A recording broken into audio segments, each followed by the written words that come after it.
وعلى آله وصحبه أجمعين رب اشرح لي صدري ويسر لي أمري واحلل عقدة من لساني يفقهوا قولي سبحانك لا علم لنا إلا ما علمتنا إنك أنت العليم الحكيم ولا حول ولا قوة إلا بالله العلي العظيم.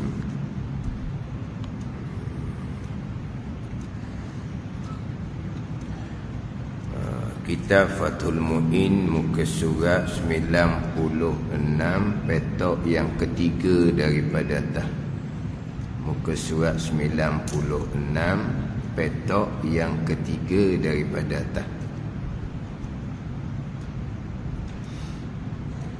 Qala al-muallifu rahimahullahu ta'ala wa nafa'ana bi'ulumihi amin. Wala salatu qabidi tarafin muttasilin binajasin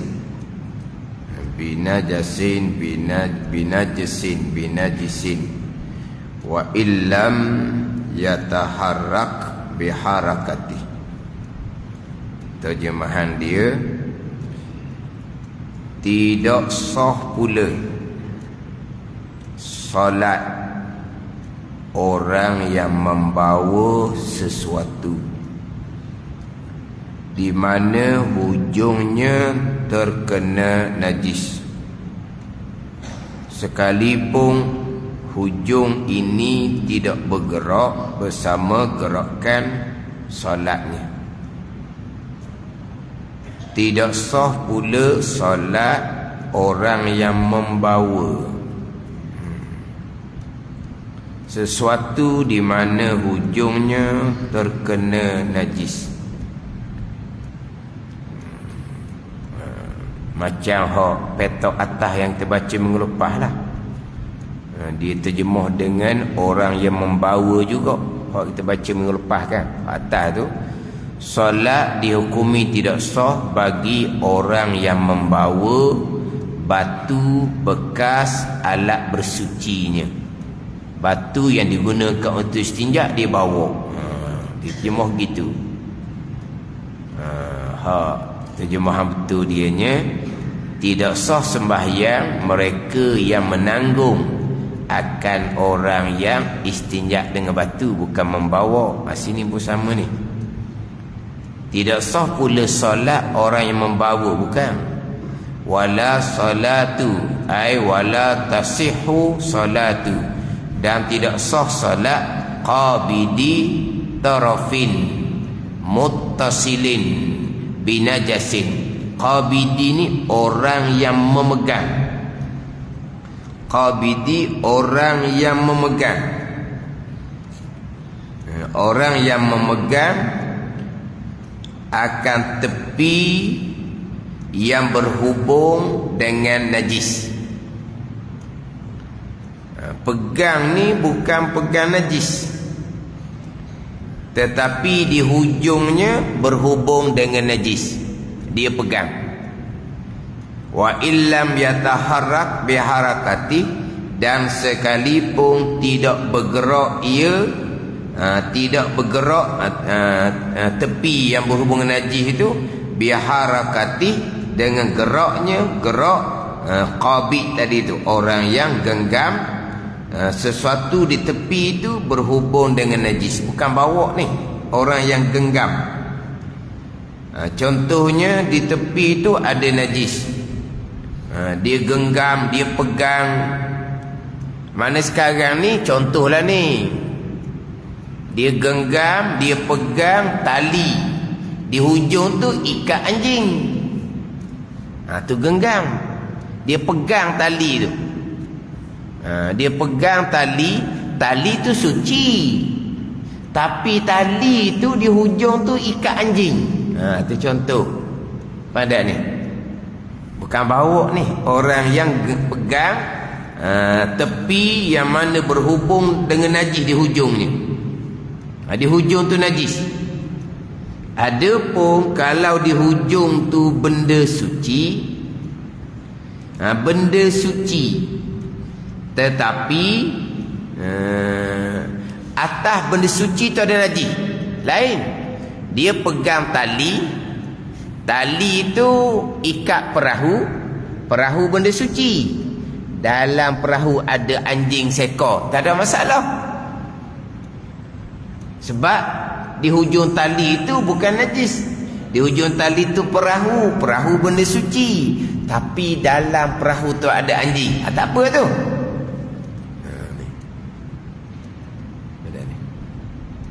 Sekarang dia genggam bukan benda najis, benda suci. Tapi pandangan ni pun, perkara ni pun ada khilaf di dalam mazhab Syafi'i sendiri.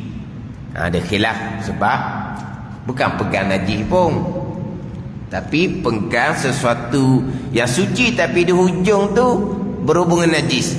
Sekalipun tali tu panjang, maknanya orang yang genggam tali tadi, contoh tali lah, orang genggam tali tadi tu, dia gerak dalam sembahyang, dia rokok, dia sujud, tali tu dah bergerak pun sebab panjang tali tu sekalipun, tapi di hujung tu ada najis. Ni cerita genggam. Ataupun diikat, ikat di kaki dia tali, kemudian di hujung tali tu ikat kaki anjing, samalah, ikat.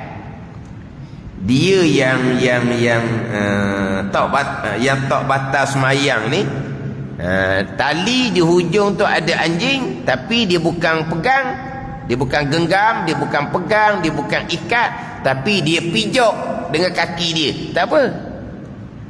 Ni ada ni. Tali tu di hujung tu ada anjing, tapi tali tu dia tidak pegang, dia tidak qabid, dia tidak pegang dan tidak ikat di tubuh dia. Tapi tali yang di hujung tu ada anjing, tali tu dia pijak dengan kaki dia. Dia pijak kaki, tak apa. Ada ni. Dia pegang genggam ni dalam pandangan dalam mazhab Syafi'i inilah, walaupun ada khilaf di sini. Dia tak boleh dah. Ada ni. Dia nak cerita macam mana? Hak genggam, hak ikat. Contoh tu lah, hak mikrofon tu imam tu. Lepas tu ada orang-orang lama, dia tak mau pakai mikrofon tu.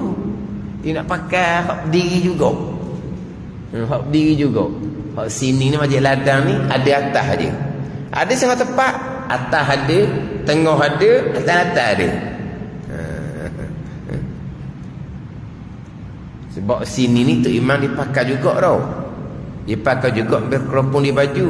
Ada setengah orang-orang lama, dia tak mau pakai hak ni tali ni, hak berbaju ni, mikrofon tak pakai. Maka dia kena ada mikrofon hak atas, tengah, atas latar. Ni Masjid Ladang ni atas latar tak ada, sebab dia ada baju. Dia ada baju. Sebab dulu-dulu timbul lah, timbul ni bukan ni lajak. Ni lajak ni. Tapi hak masalah hak mikrofon tali tu kira juga. Jangan ada di tali tu najis umpama tak cicau. Bicara. Tapi bukan tali, wayar. Wayar dia panggil. Jangan ada di wayar tu tak cicau. Sebab dia berhubung ni, diikat ni, dia kepit baju ni. Ni. Tak boleh. Tapi kalaulah di wayar sampai ke bok dia tu tak ada najis. Tak ada najis. Tapi atas bok tu penuh dengan tak cicak, tak apa.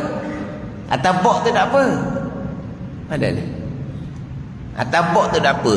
Jangan ditali tu je. Tapi dulu punya cerita bukan atas bok. Siapa ke peti sejuk rumah orang kafir. Peti sejuk rumah kafir kan ada daging babi lah dalam peti sejuk dia tu.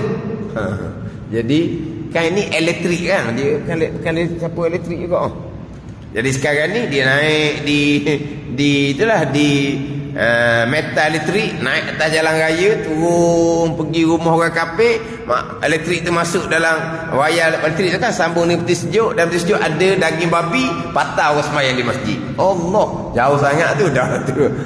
Dak semua ada orang ceramah gitu dulu. Pakan ni dia ada sambung ni kan, ada sambung naik elektrik dan naik atas jalan raya apa semua, masuk rumah orang kafir. Elektrik yang sama bersambung peti sejuk, dan peti sejuk ada daging babi, patah orang hak tu imam di masjid tu. Oh, kata jauhnya dia lekong. Tapi kalau betul, kalau ada wayar mikrofon ni, atas wayar jangan ada najis. Atas wayar jangan ada najis, dan wayar tu jangan bersentuh dengan tai cicak. Jangan bersentuh dengan najis. Wayar tu, walaupun wayar tu panjang sekalipun, hak dibak tak apa. Tapi perkara ni pun perkara khilaf dalam pandangan mazhab Syafi'i sendiri. Tapi tak apalah, kita bicara tu. Tapi janganlah sampai ke naik sampai ke peti sejuk rumah orang kafir ni, jangan, itu jauh sangat je lagi. Dah jalan raya pun dah bayar elektrik ya. Bayar elektrik ni sambung kan. Daripada spekar di baju tu imam disambung dengan peti sejuk ada daging babi. Allah kata jauhnya disambung. Lepas ada orang dia macam tak berapa suka ni, dia tetap nak pakai hak mikrofon hak berdiri juga yang tidak duduk di baju. Tapi kadang-kadang ada sedikit kesukaran lah, sebab dia pergerakan tu nak mengelak daripada mikrofon tu, jadi terlari tubuh. Tu kalau bicara panjang tu banyak hal lah jadinya. Sebab terlari tubuh, sebab nak turun naik, nak elok daripada berlanggar dengan mikrofon tu, dia kena kira belakang tu. Kalau nak kira balik lah, sebab dia dalam mazhab Syafi'i sedikit pun tak boleh lari daripada kiblat. Ini pandangan muktamad lah, sedikit pun tak boleh lari. Walaupun jumhur pandangan selagi jihah yang sama, arah yang sama pada ni, walaupun ke kanan sedikit, ke kiri sedikit, sembahyang tetap sah selagi jihah yang jihah kiblat. Jangan kepada utara selatan. Utara selatan bukan jihah kiblat. Kalaulah hadap ke timur, waktu membelakangkan kiblat tu, waktu dak bilang langsung dah. Kalau hadap ke timur, dah timur dah matahari naik, itu sudah membelakangkan kiblat. Dia tidak hadap ke timur, dia hadap ke utara selatan. Utara selatan pun bukan jihah kiblat. Mana selagi dia hadap sebelah barat, walaupun ke kanan ke kiri daripada Kaabah, zat Kaabah, ain Kaabah, tetap sah. Sebab jumhur pandangan, jumhur ulama, kebanyakan ulama wajib menghadap jihah Kaabah, hala-hala Kaabah. Yang wajib menghadap ain Kaabah itu ijma' ulama di dalam Masjidil Haram. Dan Masjidil Haram nampak ain Kaabah, itu ijma' ulama wajib hadap ain 4 persegi tu. Luar daripada Masjidil Haram, tak nampak dah dia punya Kaabah tu. Tu timbullah khilaf di kalangan ulama. Di tempat kita ni jauh ni, tapi pandangan mazhab Syafi'i kita tetap wajib hadap ain Kaabah dengan zon, dengan kuat jangkaan di hati, sebab kita ada alat untuk menentukan arah Kaabah tu sendiri. Tapi nak cerita tak boleh lari sikit pun daripada ain Kaabah. Dia ketika kita berdiri, ketika kita duduk, memang betul lah kira di dada. Pada ni kira di dada. Tetapi ketika kita rokok, ketika kita sujud, dada kita bukan ke kiblat, dada kita ke bawah, ke lantai. Jadi kiblat nak ke di mana? Sebab kita berdiri, kita duduk, kiblat kira di dada. Bila kita rokok, kita sujud, dada kita bukan ke kiblat, dada kita ke lantai. Maka kiblat kira kepada tubuh kita. Ini tubuh ni. Mana kalau lari ke kanan, lari ke kiri, sudah tidak berhadap kiblat, batal semayang. Ni masa rokok ke tubuh. Sama juga pada masa turun naik. Kita turun naik daripada rokok contohnya, kita nak berdiri tu, kita lari tubuh kita. Tu lari dari kiblat dah tu. Kita betul balik sebab kita nak supaya tidak berlanggar dengan speaker, dengan mikrofon tu. Kau ada ni? Ni berdiri. Nak turun, kita buat gitu. Kita pun masuk semula, baru kita betul balik. Mana apabila lari ni, tubuh sudah tidak menghadap kiblat. Ni. Dia ada halus sikit situ. Masa rokok, kira kiblat di tubuh. Ni, dia punya hala tubuh ni. Masa sujud, kiblat kira kepada hala tubuh ni. Pada masa nak turun naik tu. Jadi kalau turun betul dia gini lah. Ni. Turun rokok, berdiri tegak. Tapi kalau nak turun ni, awak gini. Ni sudah lari daripada kiblat. Masa nak bangkit pada berdiri pun, daripada rokok, naik, lari sikit. Sebab kita nak lari supaya tak berlanggar dengan mikrofon tu. Tu di situ kalau nak kira halus pandangan mutamak mazhab Syafi'i, tak berapa nak jadi situ. Tapi ini semua benda khilafiyah belaka. Benda khilafiyah belaka. Masalah genggam ikat dengan umpama tali di hujung dia najis pun di antara benda yang khilafiyah.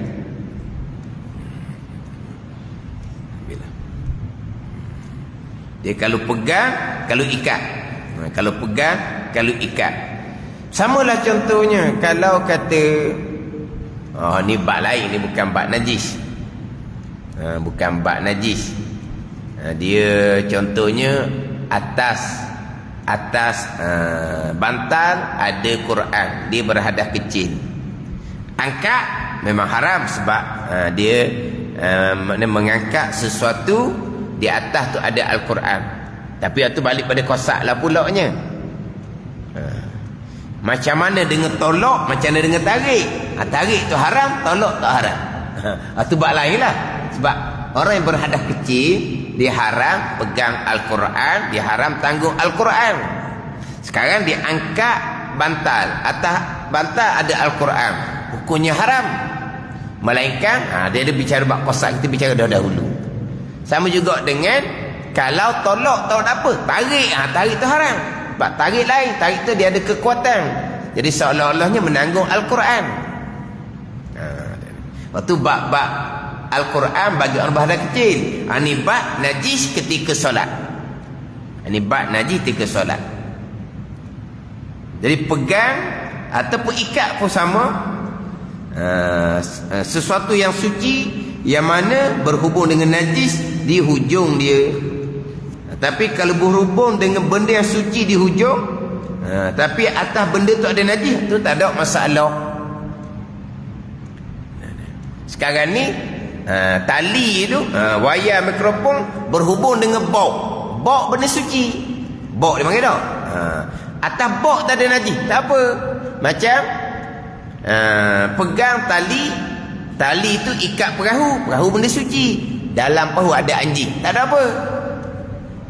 Jadi samalah dengan wayar mikrofon, dia berhubung dengan benda suci, bok. Atas bok tak ada tak cicok, tak apa. Di sini genggam, pegang ataupun ikat, hukum dia sama juga.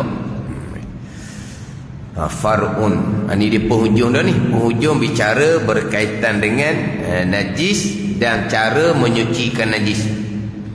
Lau ra'a man yuridu salatan wa bi thawbihi najisun boleh baca belakang tu, ghairu ma'fuin anhu lazimahu i'lamuh.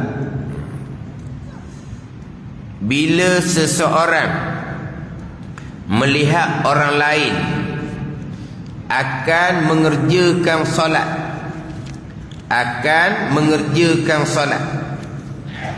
dia melihat seseorang yang nak semayang, padahal pakaiannya terkena najis yang tidak diampuni adanya, maka baginya wajib memberitahu.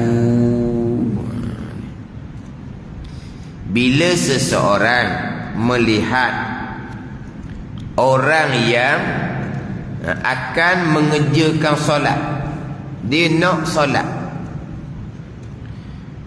padahal pakaiannya terkena najis,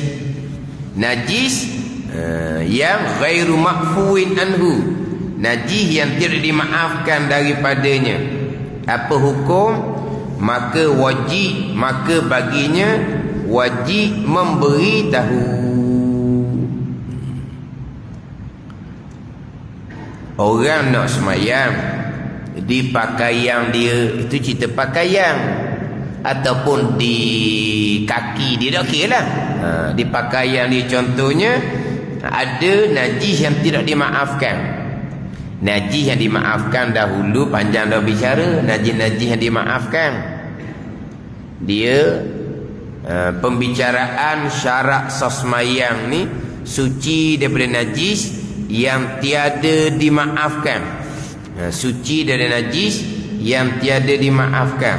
Sebab bicara sekarang, bicara syarak sah solat yang kedua, bermula di surat 70. Syaratnya suci badan, suci pakaian dan tempat daripada najis yang tiada dimaafkan.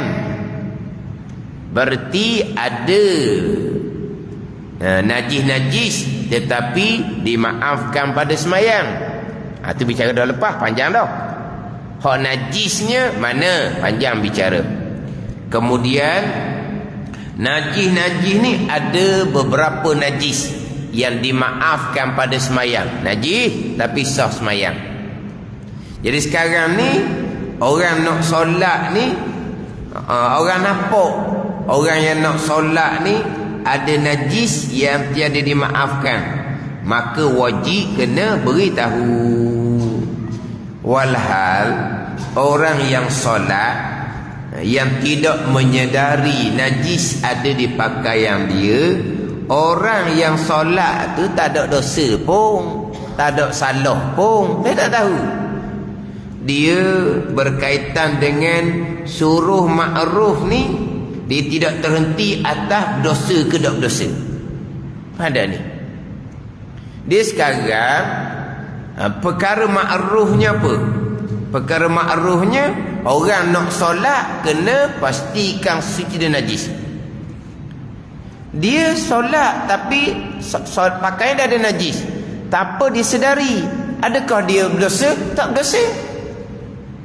Ni dia tinggal ma'ruf, solat serta dalam keadaan suci, dia tinggal ma'ruf, tapi dia tak tahu, dia tak sedar, tak berdosa. Dia tak berdosa sekalipun, tetap wajib kita beritahu. Dia gitu je. Sama juga kalau berlaku benda mungkar, benda yang berdosa, tapi dia tak sedar. Dia tak sedar. Contoh-contoh, biasa kita buat contoh, orang buta, dia nak melintasi orang solat, dia tak nampak. Melintasi orang solat tu haram, benda mungkar. Tapi orang buta yang melintasi solat ni dosa ke tak? Tak dosa, dia tak tahu. Tapi kita yang nampak dia nak melintasi tu, wajib kita kena beritahu.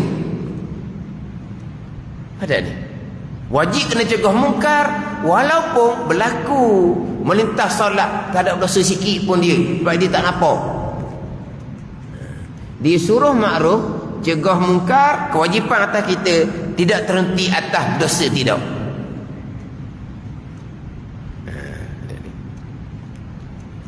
Sama dengan budak-budak. Budak-budak nak melintasi orang solat, budak yang belum balik, ada dosa? Tak ada dosa budak, tapi wajib kita kena sekat dia. Budak nak melintasi orang solat, kita pegang budak tu, jangan orang solat. Baik, itu benda mungkar, dosa, berdosa. Tapi budak dosa ke tak?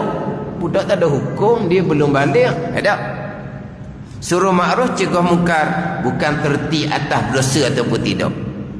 Sebab itulah kalau seseorang melihat kanak-kanak berzina, budak-budak berzina, dua-dua belum balik, dua-dua tidak berdosa, tapi wajib cegah.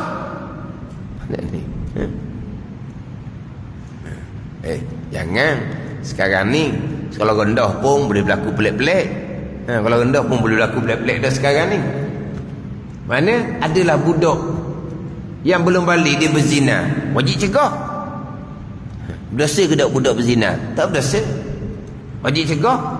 Cegah benda mungkar, bukan terti atas berdosa. Macam tadilah budak nak melintasi orang solat. Nak melintasi orang solat, dia tak ada hukum sebab dia belum balik. Orang buta tadi, dia ada hukum tapi tak sedar, maka tak berdosa. Ni budak-budak tak ada hukum daripada awal sebab dia belum balik. Mana kalau dia melintasi orang solat, tak ada dosa pun. Dia perkara tu perkara mungkar, walaupun yang melakukan tidak berdosa sekalipun, tetap wajib kena cegah. Sekarang ni orang ni solat dalam keadaan najis. Makruhnya apa? Makruhnya dia kena solat serta dengan suci daripada najis. Tapi dia tak sedar, dia solat dengan najis. Siapa kesudah pun solat dia tetap sah kalau tidak tahu kemudian. Tak ada dosa apa pun dia, sah solat dia tak tahu. Tapi kita wajib beritahu. Alah, kalau dia solat pun dia tak sedar, dia tak akan berdosa dia. Tak. Kita wajib suruh makruh, walaupun makruh yang ditinggalkan tak berdosa sekalipun pada tak sedar, tetap wajib kita kena suruh. Jadi suruh makruh juga mungkar, kewajipan atas kita bukan terhenti atas berdosa, bukan. Hak berdosa betul-betul sama telah lah. Hak berdosa betul-betul tu, hak sengaja-sengaja tu sama telah lah. Hak ni hak tak sedar, dia pun tak sedar dia najis, tetap wajib kena beritahu. Wa kaza yalzamuhu ta'limu man ra'ahu. Ta'lim ni ta'limu man ra'ahu yukhillu biwajibi yukhillu biwajibin, yukhillu ibadatan, jadi maf'ulun bih. Yukhillu biwajibin, yukhillu ibadatan, itu maf'ulun bih. Fi ra'yi muqalladihi, dan juga wajib mengajar orang yang dia ketahui melanggar kewajipan beribadah menurut pendapat imam ikutannya. Wa kaza yalzamuhu, ni wa kaza, ini syarat kepada khilaf ulama di sini.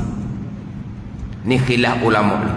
Yalzamuhu, wajib akannya akan seseorang, ta'limu, mengajar, man ra'ahu, akan mereka yang melihat ia seorang, akannya akan mereka tadi tu, yukhillu, mencacat, biwajibin, dengan satu kewajipan, mencacat akan ibadah, fi ra'yi muqalladihi, pada pandangan imam yang diikuti. Ni wakaza, di sini isyarat ada khilaf. Sekarang ni begini, dia orang yang berilmu tidak wajib mengajar, melainkan apabila diminta. Tanda ni, orang yang berilmu tidak wajib mengajar, melainkan diminta. Orang yang jahil wajib kena minta daripada ilmu untuk belajar. Ada ni, orang yang berilmu tak wajib mengajar, orang yang jahil wajib minta pada ilmu untuk belajar. Melainkan orang yang berilmu tengok perkara mungkar, itu wajib kena ajar. Dia tengok orang meninggalkan perkara makruf, dia kena suruh makruf. Tu.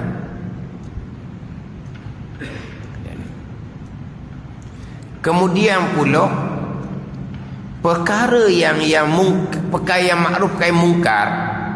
Kalau contohlah hak pekoh ialah kita nampaklah. Tapi kalau hak kata pegangan kita tak tahu, kita tak nampak. Berkaitan dengan sifat hati, sifat baik, sifat keji, kita tak tahu. Kita tak nampak. Pegangan dia salah, wajib ajar, kita tak tahu. Pada ni hati dia riak, unjuk takabur, kita tak tahu tu. Pada ni hak nampaknya hak zahir. Hak zahir pula hak kewajipan yang wajib kita ajar, kewajipan yang ijma' ulama. Perkara mungkar yang wajib kita cegah, yang mungkar ijma' ulama. Itu satu pandangan. Sini tak ni. Dia sekarang ni di mazhab Syafi'i kan. Hak ni wajib kena buat ni, jangan tinggal. Hak ni buat batas sembahyang ni, jangan buat ni. Tapi bukan ijma' ulama. Pandangan dalam mazhab Syafi'i, dah dia beramal dengan pandangan mazhab Syafi'i kan. Jadi kita tengok orang yang beramal mazhab Syafi'i, tiba-tiba satu kewajipan dia tak buat, kita kena ajar dia, kamu ni kena buat perkara ni, tak sah sembahyang nanti. Contoh kata kalau kewajipan. Kalau hak perkara yang membatalkan sembahyang mengikut pandangan mazhab Syafi'i, dah kamu bermazhab Syafi'i kan, jadi orang yang mengetahui dia wajib kena ajar, perkara ni batal, kamu jangan buat. Ni. Ini satu pandangan. Lepas tu datangkan dengan wakaza, isyarat pada ada khilaf di sini. Di pandangan yang muktamad, yang wajib kita ajar adalah perkara yang wajib ijma' ulama dikena tunaikan. Perkara yang wajib kita cegah adalah perkara mungkar. Nak panggil mungkar, larangan yang ijma' ulama. Itu je. Itu hak mudah. Tidak susah kita orang belajar ni. Susah kita orang belajar ni. Bermazhab Syafi'i. Sebab sekarang ni pandangan imam yang mereka ikuti. Tapi betul ke, contoh kita lah, betul ke ikut pandangan Imam Syafi'i? Tambahan pula orang awam ni tak ada mazhab. Al-awam la mazhab lahum, kata Ibn Hajar dalam kitab Tuhfah. Orang awam tak ada mazhab, berbetulan dengan pandangan mana-mana, okey, jalan. Gitu je. Jadi dia mazhab Syafi'i itu satu kewajipan. Tapi mazhab Syafi'i wajib, mazhab lain tak wajib, dia tak buat. Dia ikut pandangan mazhab Syafi'i. Hak tu wajib dia tak buat. Dia tak tahu, maka orang yang mengatakan wajib kena ajar. Ni hak dah kita ni. Pandangan muktamad tidak. Hak wajib kita ajar perkara yang wajib ijma' ulama. Yang wajib kita cegah perkara yang mungkar, yang ijma' ulama kata batal, apa kita wajib cegah. Pada ni hak wajib ijma' ulama. Contohlah ni tak ada ni, sujud 2 kali, dia sujud sekali, tu wajib kena ajar tu. Kena sujud 2 kali. Sebab apa? Itu ijma'. Tak ada lah orang tinggal sujud 2 kali, tak ada. Apa lagi hak batal? Hak batal banyaknya bukan hak ijma' ulama. Allah dia semayang, dia garu bukan dengan jari. Dia garu dengan bukan tepuk tangan lah, dengan lengang-lengang sekali bergerak dengan siku sekali bergerak. Dia garu gini. Allah, mazhab Syafi'i apa gitu? 3 kali batal. Dia laut ni kalau dia garu dengan jari anggota kecil tak apa. Gini ke? Mana? Jumhur tak batal, kebanyakan mazhab tak batal. 3 kali ni tak ada. Nabi tak sebut 3 kali. Tak ada ni. Nabi tak sebut 3 kali. Tapi dalam semayang dia tidak ada perbuatan yang lain. Perbuatan lain yang banyak. Banyak ni macam mana ni semayang ni? Banyak mazhab Syafi'i letak 3 lah. Mazhab Hambali tak letak 3, mazhab letak pada uruf. Banyak. Banyak dah gitu tu. Tu mazhab Hambali. Mazhab Hanafi pula banyak ni tak panggil semayang dah. Apa panggil banyak? Itu bukan semayang tu, joget dah tu. Barulah batal. Mazhab Syafi'i banyak 3. 3 banyak. Mazhab Hambali banyak kepada uruf, kepada ramal lah. Tu sikit lagi tu. Tu banyak dah tu. Mazhab Hanafi tak panggil semayang dah. Sehingga kan mazhab Hanafi semayang ke joget, dah pasti tu. Dah pasti semayang ke joget, pergerakan yang banyak seumpama tu tak batal lagi. Jadi kalau kita tengok orang solat di banyak pergerakan, itu bukan perkara mungkar sebab bukan ijma' ulama. Tapi kalau kita di sini, wajib kena ajar. Kena ajar lah. Sebab apa tu? Kamu buat perkara yang menyebabkan batal semayang kamu tu, kena ajar lah. Sebab dia pergerakan banyak dengan anggota besar 3 kali ya. Kalau ikut di sini wajib ya. Pen mutamat tidak. Kalau tidak susah kita akan belajar. Sebab kita akan tengok bagai-bagai orang semayang. Sekarang ni banyak berdehem dalam semayang. Mazhab Syafi'i batal. Ada ni. Mazhab Hambali makruh je, tak batal. Mazhab Hanafi kalau berdehem untuk mengelokkan bacaan tak batal. Mazhab Syafi'i tak boleh. Patut macam mana? Tak apalah. Itu kita tegur ajar pada orang yang buat perkara batal tu, kena beritahu dia. Sama juga kalau kita berimamkan imam yang banyak pergerakan, berimam dengan imam yang berdehem, kita tak wajib niat mufarakah. Tak wajib niat mufarakah. Kita turut pandang kata tak batal lah. Gitu je. Di sini tak ni. Orang yang mengetahui, tengok orang buat meninggalkan satu kewajipan, menyebabkan batal sembahyang dia, contohnya wajib kena ajar. Sebab mazhab dia tu mazhab Syafi'i dia ikut, tinggal perkara tu batal. Kita orang tahu ni tengok orang yang mengerjakan satu perbuatan, mazhab Syafi'i perbuatan tu batal,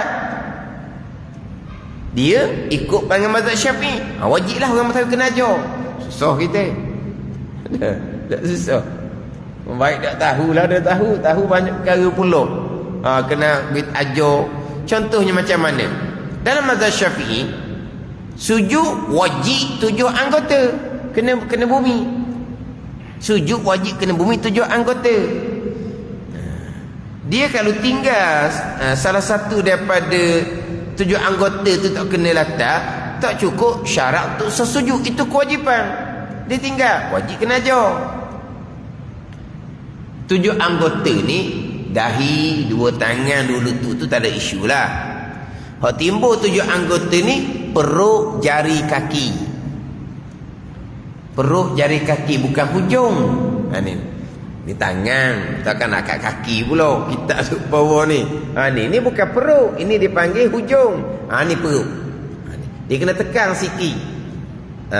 Sebelah kanan sebatang jari dah pedah, sebelah kiri sebatang jari dah pedah. 7 anggota dia panggil.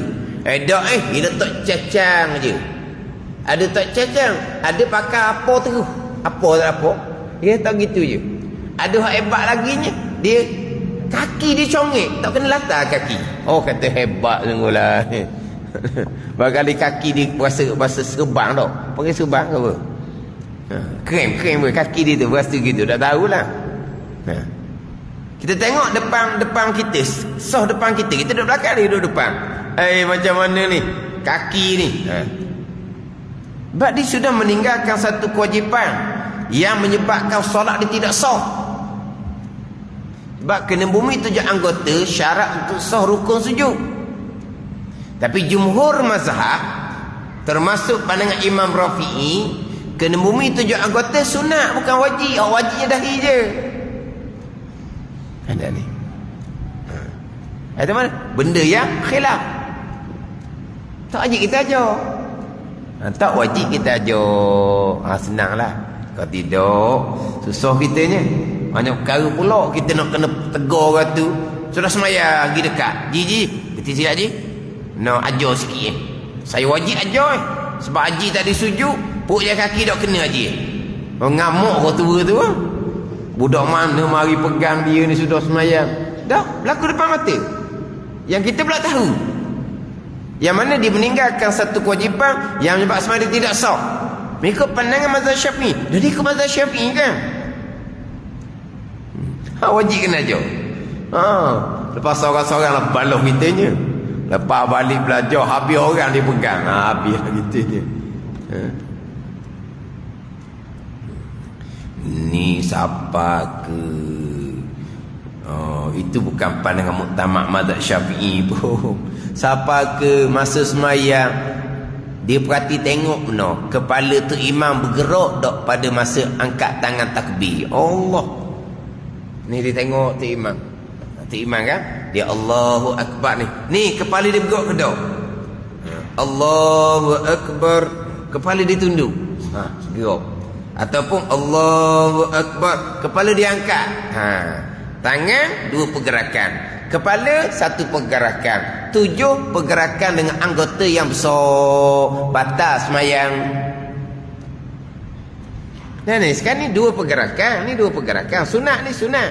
Tapi kepala tu dia tunduk ke? Dia angkat ke? Dia tengok tempat sujud molek-molek. Allahu Akbar. Kepala tak bergerak lah. Ni tak ni Allahu Akbar. Dia angkat tengkok dia. Ataupun dia tengok ke depan. Allahu Akbar. Ditunduk kepala dia. Jadi 2 pergerakan tangan, 1 pergerakan kepala, maka 3 pergerakan batas semayang. Walaupun pergerakan tangan tu sunat sekalipun, dia capur juga. Ni banyak dalam kitab ni. Dalam kitab Fathul Mu'in pun rasanya sama juga rasanya. Bicara perkara membatalkan semayang, kalau tak silap. Maknanya 3 pergerakan dengan anggota besar yang membatalkan semayang ni, sekalipun pergerakan tu pergerakan yang disunatkan, sekalipun pergerakan tu pergerakan yang disunatkan. Kalau tak silap dalam Fathul Mu'in ni pun sama juga ni. Dalam Fathul Mu'in. Tapi dalam Fathul Mu'in ni dia ada di dalam ni, di dalam syarah I'anah dia ada cerita. Dan I'anah dia ada cerita.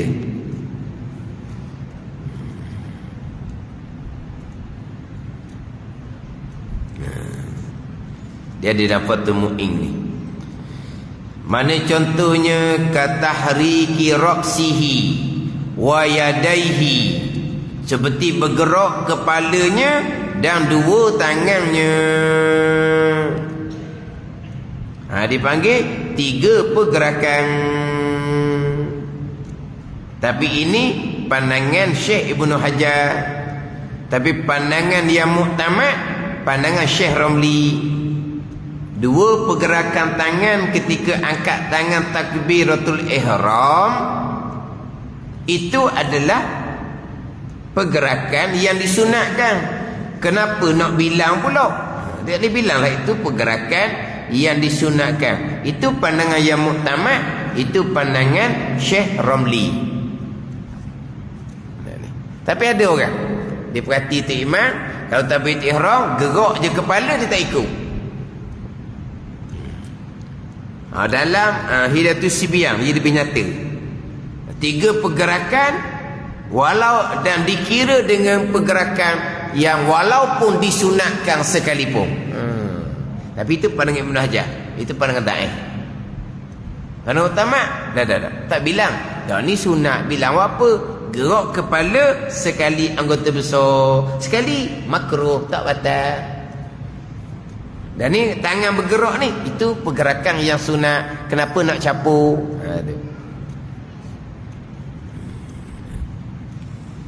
Jadi itu benda-benda yang khilaf belaka tu. Jadi satu kewajipan yang ditinggalkan, kewajipan yang tidak sepakat ulama, perkara yang membatalkan solat contohnya, yang tidak sepakat ulama, tak wajib kita ajar, tak wajib kita suruh, dan tak wajib kita cegah. Hak wajib kita suruh makruh yang ijma' ulama, yang wajib kita cegah mungkar yang ijma' ulama. Selesailah bicara hak berkaitan dengan syarat sah sembahyang yang kedua, suci badan, pakaian tempat dan najis. Dia masuk pula kepada bab istinja. Ini masuk kepada bab istinja.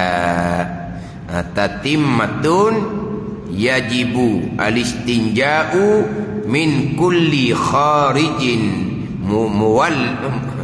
mulawwisin. Istinja bima'in